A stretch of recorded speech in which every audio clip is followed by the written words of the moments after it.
One of the fastest ways to get better at copywriting fast is to watch people break down sales letters, either ones that they wrote or someone they know wrote, or even someone they didn't know wrote, as long as they're analyzing it correctly. Once you start to see this and you go through it enough times, you will start to get the patterns, hear the rhythm of the copy, and understand the main details and the thought process behind it. So hands down, this is probably the number one thing that I did as I was in my copywriting journey to get better. And that's what I'm going to do for you today. In this video, I'm going to break down a sales letter that did many, many millions of dollars. But regardless of how much it actually did, the reason I want to break this down is because it is some of the most hypnotic copy that I'd ever read. I still remember my experience reading this copy for the very first time. It was a VSL and I was like, damn, like this stuff is so good. There's something in here that's really, really, really, really powerful. Now, at the time, I did not know this, but my now business partner is actually the one who wrote this copy for somebody else. I remember I told him at the time, I was telling him about this sales letter. I was like, so-and-so, who's the voice of this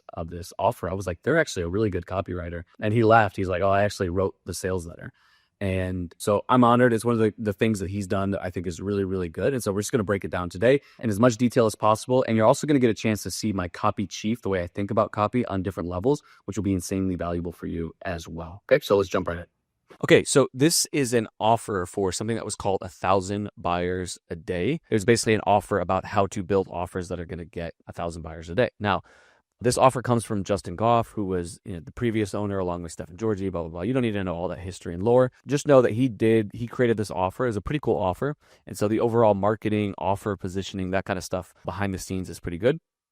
But I want to look specifically at the copy through this and go through some of the elements that I think make this really, really, really, really good. And if you want to get a copy of this sales letter, all you got to do is click the link below. You can hop on my email list and then you'll get sent like a bunch of different resources from these videos, a bunch of different AI bots and tools and all kinds of other things that's going to help you. Before we jump into this sales letter, I want to read an email that I actually wrote today. Here's another reason to hop on the email list. I write emails, a few times a week, and they're usually packed with a lot of different thoughts, a lot of different fun stuff in here. I want to share this because this is going to help you understand the way that I'm breaking down this VSL. Okay, so first thing I talk about is the fact that copy chiefing is hard. And the reason it's hard is because copy is not just the words themselves. Okay, like many people overemphasize how important the words are. I love this quote from Brian Kurtz, who, did Boardroom, which was a huge company. He worked with some of the best copywriters in the world, yada, yada. One thing that he says is that copy is the least important thing until it's the most important thing. And what he means by that is that the words are the least important thing until they're the most important thing. And what that means is basically your strategy, your positioning, your offer, your big idea, all of the thinking that goes, like the brand, all of the distribution, the traffic, all of that stuff is way higher leverage than the actual words that are on the page. Okay, so there's so much that exists before we even get down to the words. Now, once all of that stuff is fine, then the words are the most important thing, because specific words in specific order can have a huge, huge effect on the ultimate outcome, right? A huge effect on conversion rates, things like that. So the words are really, really important, but they don't matter if you don't get the other stuff correct as well. So when I'm looking at copy, or when I'm copy chiefing, even when I'm going to look at the sales letter, you want to start looking at like, hey, is your strategy right? Is your offer right? Is your positioning right? And then move down the list from there. In fact, these are kind of the 7 key things I do when I look at copy. I look at a lot of copy inside of Genesis, inside our groups that we work with. I've reviewed literally thousands of hours worth of copy.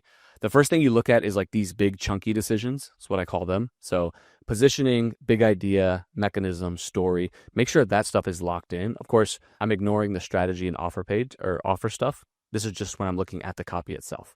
The next thing I look at is like, what are the core beats? So this is stuff like headlines, openings, leads, mechanism, close. So believe it or not, there's only a few parts in the copy that are like big needle movers, meaning if you change those, they could have a really big, significant impact on ultimate conversions, right? So headline, opening, lead, there's the famous David Ogilvy quote about, I think when you've written your headline, you've already spent like 80% of your marketing dollar. Basically, headlines are the most important because it's the highest traffic, right? It's the thing that most people see. If you think of a funnel, right? It's big at top and it's small on the bottom. So most people are going to see your headline and that's all they're going to see. So changing words on the headline has the ultimate, the strongest effect when you go down the funnel. Okay. Same thing with your opening, your lead, the first words that you say to people. Then your offer and your close is very important as well. And of course, your mechanism or the insight or the innovation that you're trying to communicate to make what you're saying sound new. Okay. The next thing you want to look at is the overall structure. You can have all of the right elements and all the right decision. If it's in the wrong order, people are not going to consume the message and they're not going to be ultimately convinced. Then there's things that I call the 10 selling keys, which are really, really, really important. The reason that they're important is because so many people don't use them. And it's not because they don't understand what these things are. In fact, I'll show you a quick list of what those are in a second. And this is relevant for breaking down the sales letter. What you're going to see is that a lot of these are stuff that people already know. They just don't use them. Okay, so whenever I find something that is effective that people should use, but they don't use, that's a pretty good ROI thing to look at. Then we talk about copy blocks. There's a video on this page. Many of you are familiar with copy blocks. Then there's the actual words, okay, the reading level, the transition. And then we look for things like ejection triggers, which is just anything bad that's going to take people out of the copy, okay? This right here, if you want to screenshot this is some of the selling keys. I have a video on this channel around paradoxical questions, which is one of these trigger ones. And I'll make a whole series that will break these down as well. And of course, if you hop on my email list, you'll see some emails around some of these topics as well. Now, the reason I'm bringing those up is because I'm going to read through a lot of this copy, but really what I'm going to do is I'm going to look at the big like juicy points, right? I'm going to look at what is the mechanism, what is the positioning, what's the big idea behind it. I'm going to be looking at the structure of it. I'm going to be looking at some of those selling keys, et cetera, okay? And that's what I do when I review copy, right? And when you understand how to look at copy in these elements and big structures, it actually makes reviewing it a lot easier, okay? It is good to read through a lot of the words, but again, the highest leverage stuff to pay attention to are those big levers that I talked about earlier, okay? So, and I'm going to show you a couple tools that you can do to use this. So first, let's just start reading this. Hey, it's Justin Goff. Today, I want to give you my brand new course called 1,000 Buyers a Day, absolutely free. Originally, I planned on charging $2,000 for this course, and it'd be worth every penny at that price because it's a full-on blueprint for creating an offer that can bring in 1,000 buyers a day. But today, I'm offering you that course for free. Why am I doing that? I'll tell you the exact reason in a second. It's kind of strange, but first, I want to show you what can happen when your offer is bringing in 1,000 buyers a day. Okay, so this opening, very, very strong. We're talking to a slightly more sophisticated audience, so it's good to be pretty direct. And then, of course, the strategy behind this is a freemium, meaning I'll give you this amazing free course when you sign up to some sort of subscription that I think Justin had at the time, which is a nice model. Like Agora did that. Like so many publications and newsletters have done this model. So the model and the strategy works pretty well, and people love free stuff. Okay. And what's cool is you just sell people on the value of this 1,000 buyers a day. You get them so hyped up. And then when they go to ultimately buy whatever the subscription or whatever the monthly fee is, it just seems like they just want this freemium so bad that they'll do anything to get it. One other thing too, I'm probably going to call this video the most hypnotic sales letter I've ever seen because I use this one all the time. Just look at how many times 1,000 buyers a day is repeated in this sales letter. That's 67 words. This thing is total, 7,000, almost 8,000 words. Look how many times it's being repeated. Almost every single page has at least one or two times that it's about 1,000 buyers a day. And if you haven't, already guessed it, 1,000 buyers a day is what I would call the big idea, right? That's the big, juicy promise, and everything hinges on that. This entire sales letter goes on to say that if you just figure out how to write an offer that brings in 1,000 buyers a day, your life is set and all your dreams come true, and you're going to get massages every single day and yada, yada, yada, yada, yada. So the fact that it's once you have a core promise like that, one big mistake people make is they're not clear on their idea, right? They have 10 kind of good ideas, but they don't have conviction and they don't commit to one big idea, one core idea. When you do commit to one big core idea, you want to just repeat it over and over and over again, because that's the repetition makes it seem more real, more true. The repetition gives people time to digest it and understand it. And it does create this sort of hypnotic trance, this 1,000 buyers a day. Okay. So pretty straightforward. Hey, I want to give you this thing, 1,000 buyers a day. It's free. It's worth at least 2,000, right? It's probably worth more than that. And then we have an open loop. Why am I doing that? I'll tell you the exact reason in a second. It's kind of strange. So this is a nice little, we'll call this here open loop. Back in 2010, I had my first taste of what it's like to have an offer that's bringing you a boatload of new buyers every single day. I was dead broke, sleeping on a leaky air mattress in a furnitureless apartment. Then I used these secrets to launch my first successful product, the 31-day fat loss cure. And in 3 months, I stuffed $103,000 of profit into my personal bank account. Not a huge amount of money, but at the time, it was a big deal to me. Okay, so some pretty cool things on here. One thing is that Mario does really, really well is he uses emotionally charged language. Okay, this is something technically, what we call it is connotative loading. Okay, so connotative loading is basically, you could say, for instance, like let's take a look at this word. You could say, I put 6 figures into my bank. Okay. But look at the power between I stuffed, right? It's a more visceral, like concrete verb, stuffed, right? It literally feels like it's so much money. I got to like stuff it in there, right? It's just so voluminous that I can barely fit it into it. And it's not just money, it's profit, right? It's a specific amount of profit and it's my personal bank account. Okay. Again, these words on their own in this one sentence doesn't make a huge difference. But when you multiply that across every single sentence, it does create a strong sense literally of greed, right? It just makes you feel the greed or feel the lust, or feel one of those 7 deadly sins. And you're like, I want it. Okay. We can look at the same thing here. I was dead broke. Okay. And we have sleeping on a leaky air mattress. So there's a balance between not just the connotative loading, which is stuff like dead broke or stuffed, but it's also like the vivid visual language. Okay. Things like leaky air mattress, furnitureless apartment. You can visualize those. They have a sensory quality to them as well. Okay. Again, those things don't matter in a headline, those things really, really matter because that's high leverage copy.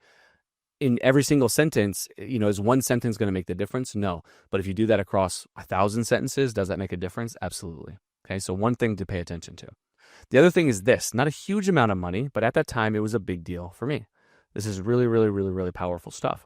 For most people reading this, stuffing $103,000 of profit into their personal bank account could seem like a decent amount of money, right? He's talking to a slightly more sophisticated audience. I think this was targeted more towards like copywriters and marketers who wanted to become offer owners. So typically probably people making anywhere from 5,000 to 8,000 to 10,000, 15,000, maybe up to 20 or 30,000 a month, right? Which is not the ceiling for a lot of freelancers, but that's like sort of the upper range of where they'd like to be, between $10,000 and $30,000 a month. So this idea of having an offer and something that's putting this money into their account is pretty big. But look at the fact that he kind of minimizes this. Not a huge amount of money, but at the time it was a big deal for me. Makes him seem more relatable. It's building more rapport, and it's kind of putting in their mind that $103,000 is not that much, right? We almost dismiss it. Okay. Which for the people who that is a lot of money makes their greed glands get even stronger. They're like, oh shit, like if that's not a lot of money, what is a lot of money? And at the same time, for those people who it actually doesn't seem like a lot of money, right? Maybe their ambition is to make 8 figures, 7 figures and more, right? And maybe that seems crazy to you, but there's many people for whom $103,000 for some sort of business venture doesn't seem like a lot of money. This is a kind of a loophole for them, right? So they don't get stuck on, oh, this is not for me because it's only, adding an extra 6 figures versus a big, 7-figure chunk or 8-figure chunk, et cetera, et cetera. Okay. Now, again, as I go through this, I'm going like super detail. I'm predicting and thinking, I'll break down some of my copy on this channel in the future. I'm predicting a little bit of what Mario would say, and maybe one time I'll get him on here to break these things down. But I am assuming that a lot of this thought process, a lot of these things that he's putting in here are conscious because I know him. I know how he thinks about copy. And for many people, when you look at it, you might be like, oh, like, you're reading too much into it, right? Like, it's one of those guys who reads the lyrics for their artist and they're like, oh, he used a period and then he used an apostrophe here. That symbolizes this and that, right? Like you're an English professor.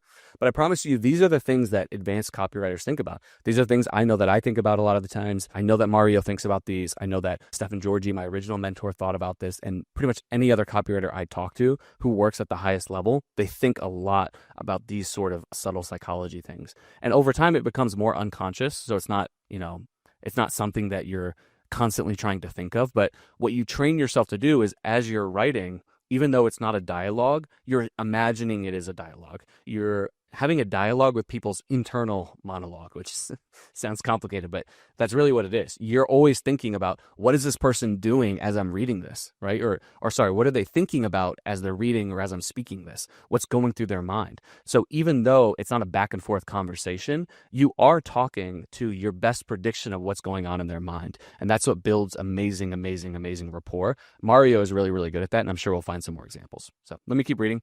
A few years later, I used these secrets again, this time on a larger scale. 3 years, we made over $23 million a year. That took my personal income from $200K to over $2.1 million. Since then, I've kept applying these secrets over and over again, helping dozens of clients launch 1,000 buyer a day offers in pretty much every niche you can imagine. Pretty good. This is important copy right here because this is kind of eliminating constraints. People may think, oh, this is not for me because I'm in these different markets. So the fact that we're doing everything from from guitar training memberships to credit card knives to cookbooks, expands the horizon and doesn't give people an out to be like, this is not for me. Okay. And he's explicit about that. They all share some commonalities, critical elements. If you want to make big money, being able to create an offer that brings in 1,000 buyers a day from cold traffic is the most lucrative skill you can have. That's the big idea. This is more like sort of a biz dev, biz op, make money online type of offer, again, to a slightly more sophisticated audience. So the mechanism stuff is going to be a little bit different than you might see in a health offer, in a dating offer, in a survival offer, in a financial offer, etc. Usually these are a little bit more straightforward and it's more about the opportunity and sort of the meta of what's going on, but we're still going to find a lot of value. This is definitely the big idea, the one thing that he's repeating over and over and over again. Okay, that's true if you're a business owner who wants to add 7 or 8 figures of revenue to your bottom line this year. It's true if you're a copywriter who wants to work with better clients so you can start getting paid $25,000 for a sales letter plus performance bonuses and back-end royalties. It's also true if you're a marketer or media buyer who wants to finally launch your own smash hit offer so you can impact millions of lives and become wildly wealthy in the process.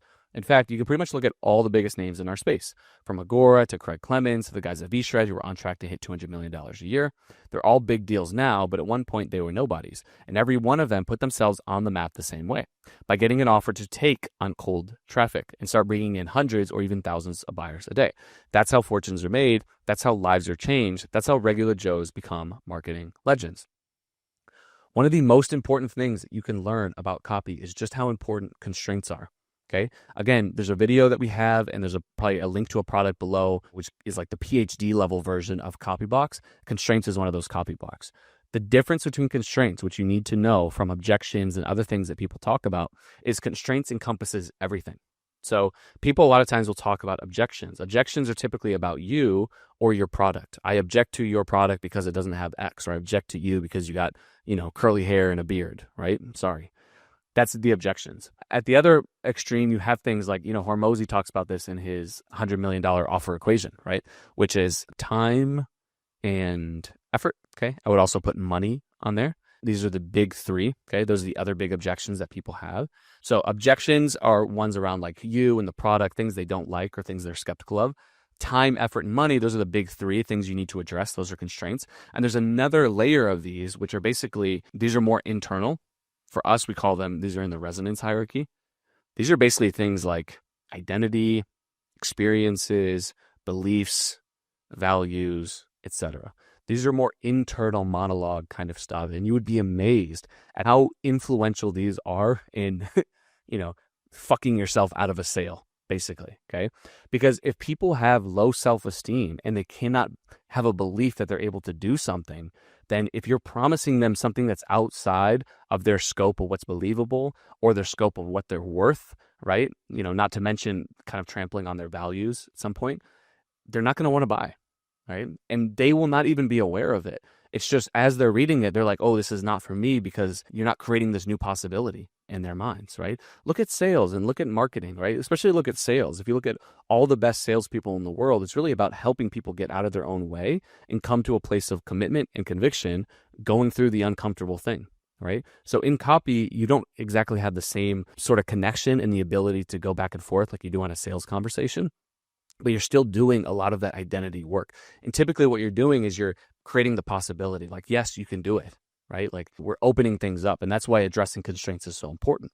Okay. The reason I'm bringing this up is because subtly, and this is something I know that was intentional because Mario talks about it all the time, is, again, we're talking to copywriters who, maybe are scraping around 6 figures. Okay. And we're talking about the potential to build an empire that could make you $200, $300 million a year. I think that's how much V-Shred is doing now. And that's what Mario, who's writing this, he used to work for them.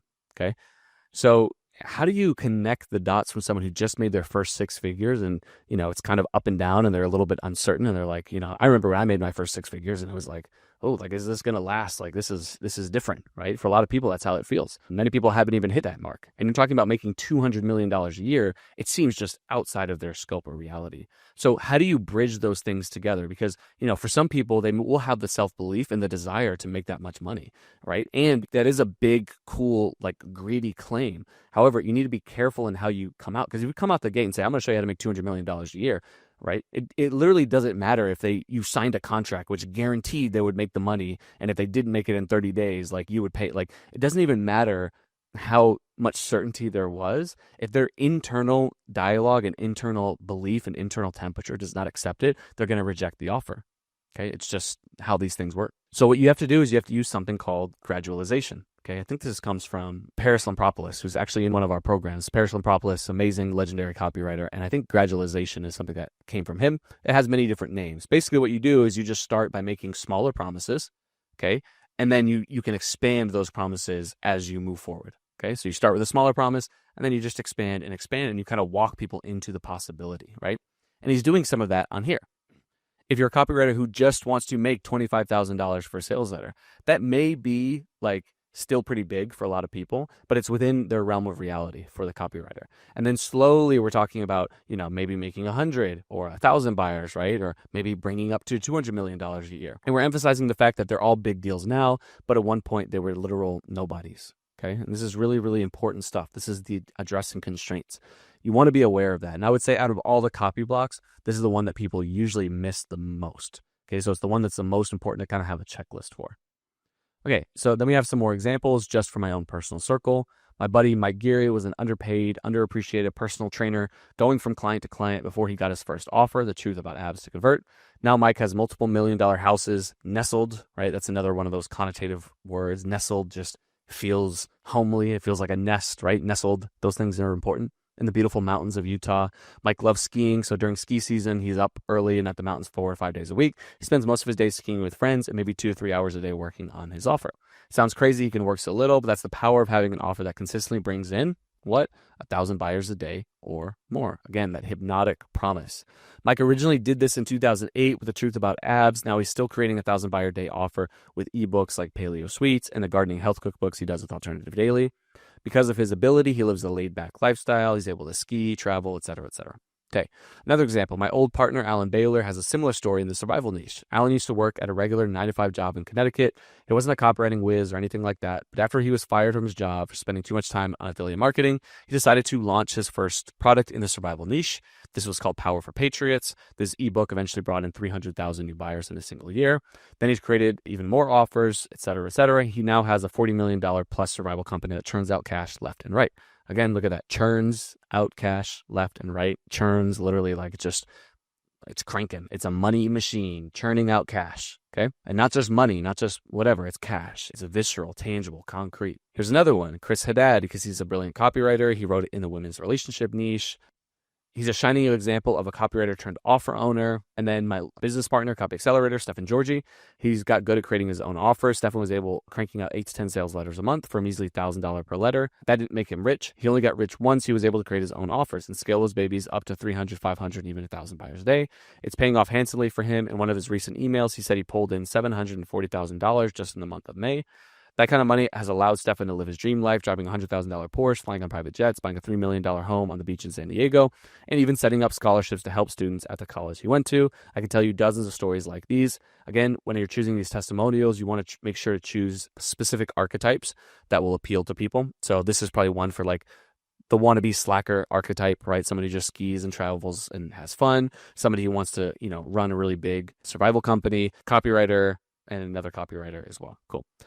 All because they crack the code to creating offers that generate floods of new buyers. And once you get an offer to start cranking on cold traffic, everything changes. Again, floods, code, cranking, cracked, etc. Okay. Now, this is like very masculine language, so you want to be thoughtful about your audience. Would you write the same way if you were writing to women? Probably not. I mean, this is an offer that is gender neutral, but it's definitely going to skew towards male. So you're going to use a lot of this more high impact language. But again, the principle of connotative loading and emotionally charged language applies whether you're writing to men or you're writing to women. Most of the markets that I wrote in almost every niche imaginable, but many of the markets I wrote to, especially in health and things like that, were targeted primarily to women. So you have to write in a way that's going to appeal for them. Softer language, there's some different psychological subtle things that you're going to want to put in there, but the principle remains the same.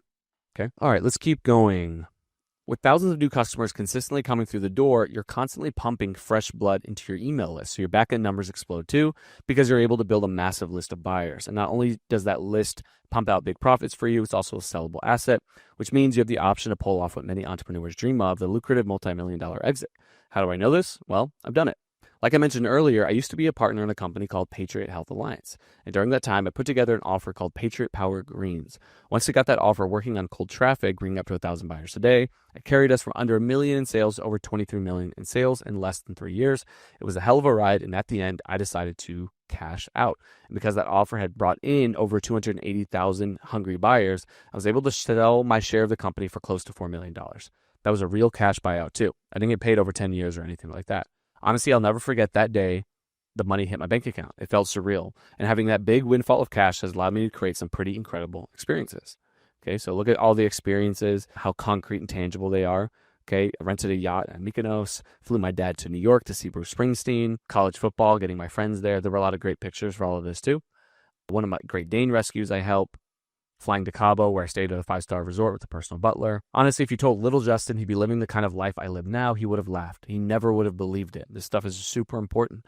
Okay, it's creating belief. A lot of times, if you can, it depends on your offer and the archetype and who you're going for. But, if you're doing like a 0 to hero story, it makes sense to really kind of almost put yourself down a little bit of like, this is like, talk about the loser side of yourself, right? And whenever you're telling stories, you're choosing to keep some information in and, put some information out. Everyone has some sort of loser side of their story. And it's important to emphasize that because it creates a lot of belief. If people believe like, wow, this guy was kind of worse than me, I'm smarter than him, and he did it, so that means that I can do it as well. It's a really, really powerful thing to do. Cool. Now he's talking about big shot publications, major podcasts, speaking on stage in sold out rooms. And again, he's connecting it to 1,000 buyers a day. This is one thing that good copy does all the time. This is the big idea and the mechanism in the vehicle, 1,000 buyers a day. Mario right here is not trying to convince you to buy a product, right? He's not even trying to convince you to buy the subscription, which is what's ultimately being sold. In fact, you don't even know. That's the craziest part. Like, we're already so far in the letter. There's not even a mention of what the product is, 1,000 buyers a day, and zero mention of this subscription that's ultimately about to get sold that went to sell millions and millions of dollars of it. Okay, that's what's really interesting about copy, right? A lot of times what you're talking about and what you're talking about in your marketing and your sales letter is not even the main thing you're selling.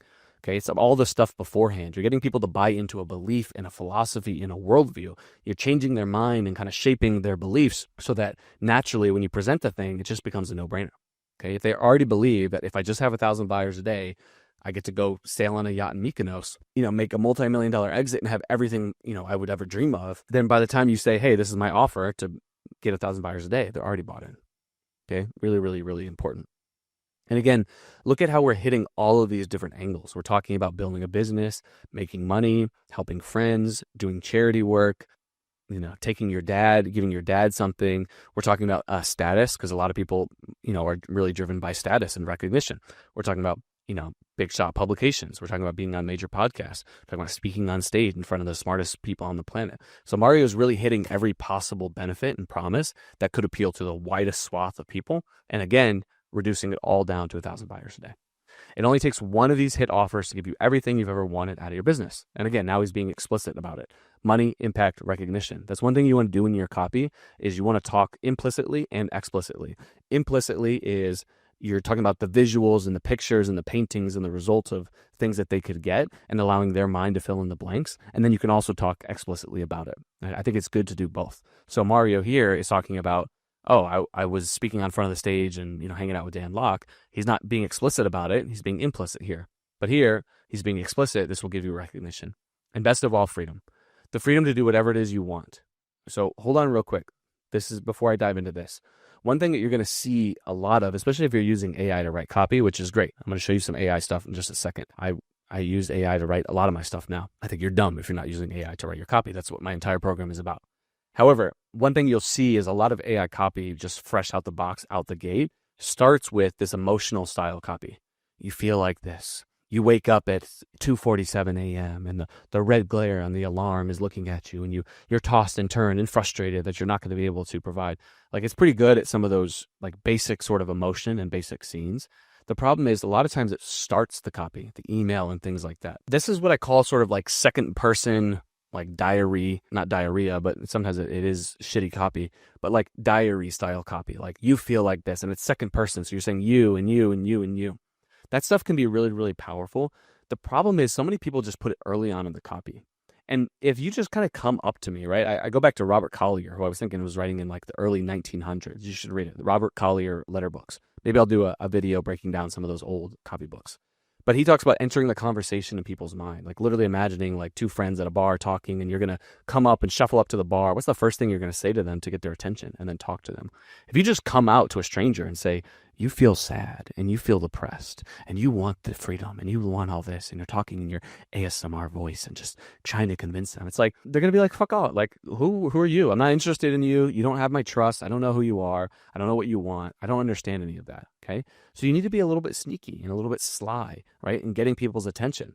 Hey, I want to give you something. Hey, I want to give you something for free. It's something that I was going to charge $2,000, even though it's probably worth, I don't know, millions of dollars to you. And I'm not going to charge you anything. I actually want to give it to you for free. And there is a reason I'm doing it. It's a little bit weird. I'll explain it a little bit later. But let me tell you why I want to give you this free thing. It's because what I found in my life is that if you just do X, you get everything you ever dreamed of, right? How do I know? Because all my friends did it. All these people did it. I've done it myself and it allowed me to do all of this stuff. Are you interested in that? Right? Now you've given me a reason to listen to what the fuck you have to say. Now when you can go into the emotional copy, you can say things like, look, you may feel like this and this allows you to get the freedom. Like it gives you permission to go deeper in the emotion. So this is why sequencing and structure is so important. Don't come out the gate just going heavy with the emotions, because we're about to go into a lot of good emotional copy. But notice we had to do a lot of work before we could get there. I think we're on page 11. So let's go. Best of all, freedom. The freedom to do whatever it is you want, to live wherever you want, to buy whatever you want. Maybe you want a nicer house, a nicer car, a new boat, or even courtside seats to your favorite basketball game. Maybe you want to help your parents retire early. Maybe you want to put your kids into better school. Maybe you want to pay off you or your spouse's student loans in one fell swoop. Maybe you want to donate money in a cause that you're really passionate about. When you have an offer consistently bringing in 1,000 buyers a day, you can do all this and more. That's why I truly believe knowing how to create an offer that can bring in 1,000 buyers a day. Again, look at the hypnotic quality. It's the most lucrative skill you can possibly have. That's true whether you want to scale your own business to 7, 8, or 9 figures, or if you're a copywriter or media buyer that wants to create their own offer. Once you know how to create blockbuster offers that can consistently convert cold traffic and bring in 1,000 buyers a day, you are basically set. The problem is nobody is teaching how to do it. Sure, you have people teaching part of the process like copywriting, Facebook ads, and that can help, but nobody's ever put together a complete blueprint showing you exactly what you need to create blockbuster offers that bring in 1,000 buyers a day. I want you to look at this here. This is also really good marketing genius. I mentioned this before in the past, but there's a book, Microscripts Rules, which is a really, really powerful book for marketing. A lot of that book is about creating taglines and sort of catchy phrases that stick in people's minds. But one essence part of that book that is really, really important for you to read and understand is this idea of the category of one. I've talked about this in my last video or some of the other videos, okay? And I'll repeat it many, many times because it's once you get this, you cannot forget it. One of the most important things you want to do is become a category of one. And the reason why is because nobody wants second best, like typically they don't want second best. They want the best, the mostest. They want the ist factor is what they want. Okay. And what's so cool is that you can create, literally there's infinite categories that you can create that you can be the mostest at. Okay. The mostest, the bestest, the firstest, the onlyest, whatever it is. Okay. You can find a category that would fit into that. So like, again, for myself, if I would look at myself, it's like, okay, I'm a copywriter. My copy, I have $100 million sales letter. I've probably done, at least $100 million because that one sales letter did. What else do I have? I've traveled a lot, right? I've traveled and I've moved many places, so I'm nomadic. What else do I have? I was an SAT tutor. Okay. People call me like respectfully, like borderline autistic, right? In the way that I approach things. What could I be the first at? What could I be the most at? What could I be the best at? Right. So I just start going through the list. I'm like, well, many people can call themselves copywriters. Many people have sales letters. Not many people, but there's other people who have done a sales letter that has done $100 million. Many copywriters who have done over $100 million in sales with their copy. Okay. There's many nomadic copywriters that are out there. Well, there's not that many SAT tutors. Okay. So, you could be like, I'm the first SAT tutor copywriter, right? Or the first XYZ, and I can just create my own category, right? The first analytical whatever, blah, blah, blah, blah, blah, right? Or I could just say the first copywriter to use copy blocks. Why was I the first one to use copy blocks? Because I made up copy blocks, right? And that's exactly what Mario is doing right here. He's creating, now it's a sleight of hand, right? Because there is some validity at this point in time. It's like nobody's teaching you how to create these big offers, right? But at the same time, he's creating this new solution, this new vehicle, this idea, this new opportunity of 1,000 buyers a day. I mean, like nobody's able to teach that. Okay, it's a little bit different because, again, he does have a legitimate point, right? He's not just completely making something up. But there's a little bit of a sleight of hand here in the fact that he's saying, hey, all your dreams come true if you get 1,000 buyers a day. But nobody's teaching you how to make 1,000 buyers a day. It's like, why? Because you're the one who came up with the idea that 1,000 buyers a day is the most important, right? He's creating this category of one and being like, I'm the only one who can solve it. So again, it makes you want to buy the product. This stuff may seem obvious when you first look at it, but it's all these little subtle points together, working together, that makes a really, really strong sales letter. Okay, that's why most businesses spend years without ever cracking the code. It's frustrating. It's not surprising. I mean, how can you possibly solve a puzzle without even knowing how many pieces it has? You can't. Without having all the pieces, you'll never create that breakthrough offer, the one that brings in 1,000 buyers a day, the one that lets you live the good life. The good news, I want to give you all those pieces. I want to hand you the completed 1,000 buyer a day puzzle and show you exactly what you need to do to finally start living like a successful business owner. Since somebody else is willing to teach this, I kind of feel like it's my responsibility to take the reins. Again, this is kind of good. Paint yourself as like a martyr, a hero for a cause, especially since I'm one of the few who's actually qualified to teach it. Again, he's creating some distance between like who he is and who, somebody else might be who wants to teach it. I've created written copy for and consulted. I've done it personally. I've done it with copy, etc. Not to brag, but because of my experiences, I knew I could put together a pretty damn good course on this. Here's the thing. I didn't want to just put together a good course.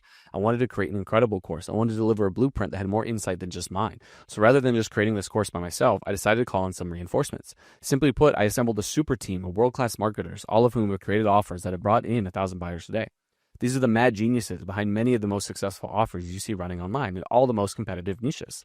Okay. One thing that's kind of going on right here is Mario says something interesting, which is that he loves to watch movies. Like, it doesn't matter, like not even sophisticated movies. He just loves to watch movies that are in people's mind right now. Avengers and, Sinners or whatever the main hit movie is that's sort of in the zeitgeist. He wants to watch it because he wants to understand. And he's not the only one. I think Eugene Schwartz and many other people watch this and were proponents of consuming a lot of pop culture, especially if you're writing to mass market audiences, because, especially as you start making more money and having more success, not that you lose your ability to relate, but, if you're making $100,000, a few $100,000, $1 million a year, like all of a sudden you're in a very different place than most people you're talking to.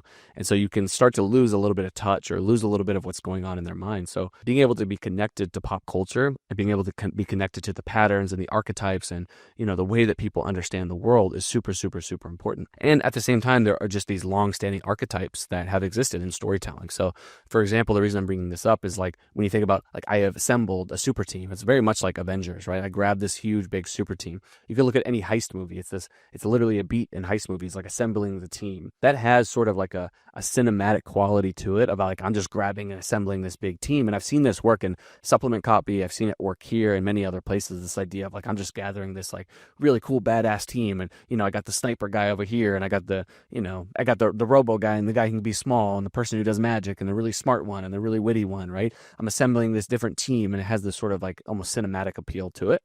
It's really, really, really, really powerful. And so here's an example right here, but you could extend it to many other things as well. If you tally up their track record, this crew of killers is responsible for $2 to $3 billion in sales. They're all running successful companies right now. Getting them to carve out time wasn't easy. I had to beg a few of them, even get up at 3 a.m. in the morning to record one of the interviews, but I got the job done.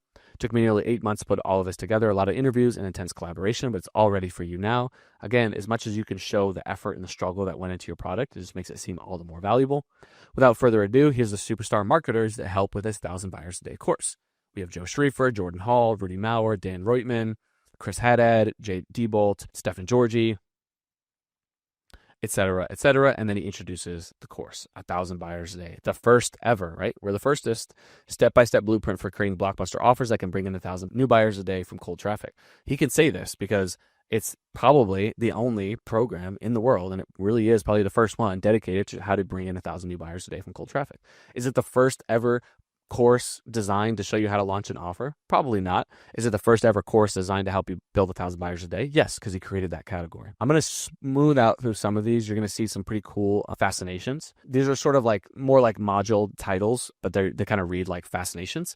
And one thing that's really important when you're writing bullets and fascinations is to use copy blocks. Okay. So for example, Jordan's 5-minute brain hijack, that would be a curiosity copy block, uncovers your customer's hidden frustrations. This would be a promise. It tells you exactly what they want to buy. Another promise. It has nothing to do with running surveys, reading forums, or interviewing anyone. This is a little bit of constraints, things they may not want to do, but it's also curiosity at the same time, because you're basically saying this is not the same stuff that you've heard in the past. Okay. And then Jordan, by the time that we know who Jordan is, Jordan has some sort of proof. Okay. But all I want you to look at here is the fact that if you want to write really good bullets, just like really good headlines, understand and master copy blocks, because that's what a lot of these things do here. But then he goes through each one. You can look through the structure and what he's going to share. I'm going to skip down. And again, if you guys opt in and want to join the email list and get access to a bunch of trainings, I'll put this on there.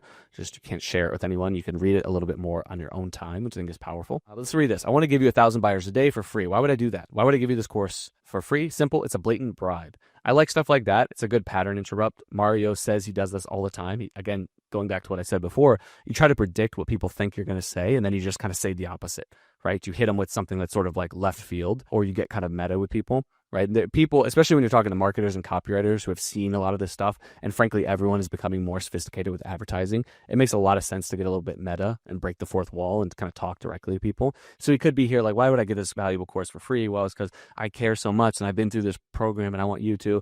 And, some people will be convinced by that. Some people will not be convinced, but they'll accept it. But just to be, straight up and be like, it's a bribe, right? Like, I'm bribing you. You get this and I get this. It's refreshing quality in the copy. I want to give you this in exchange for subscribing to my newsletter that I just released, the Justin Goff Marketing Letter. I'll be sending this print newsletter to you every month, right to your doorstep. 16 pages of split test wins, marketing insights. As I said, I'm going to give you my 1,000 buyers a day course for free to try the newsletter out. Yep. And then he just goes into selling. Now he has to go into selling the Justin Goff Marketing Letter. Okay, but a lot less work because we're really just trying to get people to opt in by getting this 1,000 buyers a day course. And this is pretty cool when you're doing subscriptions, right? So a lot of people do. You do some sort of really good, valuable freemium. You build up the value immensely, and it was a cool product. And then you basically say, I'll give you this for free when you join this other kind of subscription. And then once you get people on the subscription, hopefully they see the value, and then you have, sort of the momentum. You've gotten over the hump of joining, and now you can kind of keep them on subscription there. So that's one thing I want to break down. I also want to show you some of these other tools here. So this is a bot that lives inside of Genesis right now. And this bot is really cool because it's a reverse brief. This is like if you were in school and you did a reverse outline, which basically, it takes a letter or it takes an essay and it would break it down into subsections. This is a reverse brief that helps you to analyze existing copy to find all of those main things and details that are really, really powerful. So your target market, product details, unique mechanism of the problem, unique mechanism of the solution, the characterizations, hooks, powerful metaphors, paradoxical questions, beat maps. This is a lot of stuff that we go through in copy. I use this all the time because it helps me to analyze, this copy is a little bit different, but if I were doing like a health promo, I'd be able to see, it doesn't have a surprising culprit. We're not creating any adversaries or enemies. So no quiz. We're missing some of these other cool things. So let me see if I can add those in there because typically they make the copy a lot stronger. Okay. At the same time, we also have this, which will pull out the copy blocks. And we have this one, which will do a deep analysis of your market. So for copy blocks, you can see we have things like pain. We know all the pain, the promise, the proof. This is good as a checklist to make sure you're hitting all these different. If you want to pull copy blocks from an existing swipe and then plug them into your own, this is a great tool to use. And we also have this tool here, which is the pain matrix and core wound. This is some of the deepest psychology stuff that I have when it comes to writing copy. Basically, it analyzes pain across 10 different dimensions. Most people think pain and copy is just one, but there's 10 different dimensions that make up the specific type of pain. So for example, this market experiences highly psychological pain that manifests as deep anxiety about business performance. It has high measurability because revenue numbers and buyer counts provide unavoidable feedback on failure. The emotional intensity is very high as the prospect's identity as a successful entrepreneur is threatened with each underperforming offer. Okay, the frequency is high, etc. So it tells you how to talk to their pain because every market has different pain. And we have the core wound, which is feeling like a perpetual outsider looking in. The core wound is basically like, what is the main existential beating heart behind the offer? You don't always go directly to this. The example I'll give is if you look at weight loss. In weight loss, a lot of it is feeling unworthy, right? And it's about feeling unlovable. So it's a lot of shame that people feel. And if you look at something like joint pain market, you would say like, they're both supplements, both health, it would be the same pain. But no, if you look at the joint pain market, this is really about becoming like on the sidelines of your own life and losing your independence. And then if you look at skincare market, this is about being invisible. Yeah, like literally losing your worth. You're becoming invisible compared to other people. So you'll see even in markets that may seem the same, you're both selling supplements, there's really like a lot of slight differences. And so this is what the core wound does. So for this market, in the direct response marketing market, core wound centers around feeling like a perpetual outsider looking in on an exclusive club of successful marketers. Really important. This core wound is about feeling like an outsider. Yeah, perpetual outsider, feeling like you don't belong. And that's really true for a lot of marketers and copywriters. Manifests as a deep fear that despite all their efforts and knowledge, they fundamentally lack what it takes to create offers. Okay, again, do you understand and see why constraints are so powerful when this is the main thing that people are feeling, this main core wound? And then it gives you some marketing recommendations. I just wanted to show you some of these to show you how deep you can go, and then also to show you a little bit of some of the tools that we have in Genesis, both to analyze and then write copy. Because once you understand a lot of these essentials, using AI is just an amazing amplifier, right? I really do not understand why people would not use AI. It's just, it boggles my mind, but I don't know. There's people who like ponies and carriages and stuff. So, to each their own, but you still need to understand the main fundamentals. Which is why I'm making this video and making this channel. So to give you as many fundamentals as possible. And then you can, when you're ready, join Genesis or join some of the products that we have and get access to some of these tools just to be an amplifier to the skills that you already have.